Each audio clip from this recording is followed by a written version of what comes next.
ఉండడం మంచిది. ఆర్థముగా మాట్లాడవలసి వస్తే పట్టుపంచ కట్టుకుని పరమేశ్వర సన్నిధానమునకు వెళ్లకుండా ఉండడం మంచిది.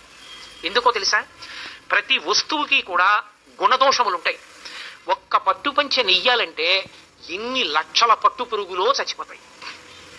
మల్బరీ ఆకులు పెట్టి పట్టు పురుగుని పెంచి బాగా కడుపు నిండా తిని అది పట్టు దారాన్ని చుట్టూ అల్లుకుని పట్టుగూట్లో మెత్తగా ఉంది కదా అని పడుకుంటుంది.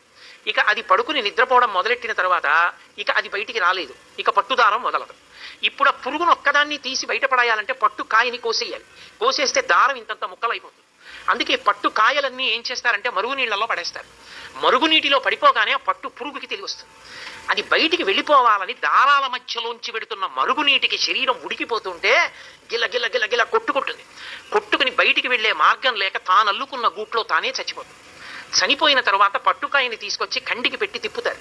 తిప్పి దారాన్ని యువతలకి తీసేసి ఆ పట్టు కాయని దాంట్లో ఉన్నటువంటి పురుగుని వీధిలో పారేస్తారు. ఎంతో హింస ఉంది ఒక పట్టుపంచలో.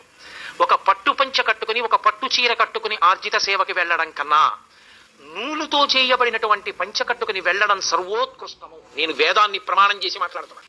యథార్థముగా మాట్లాడవలసి వస్తే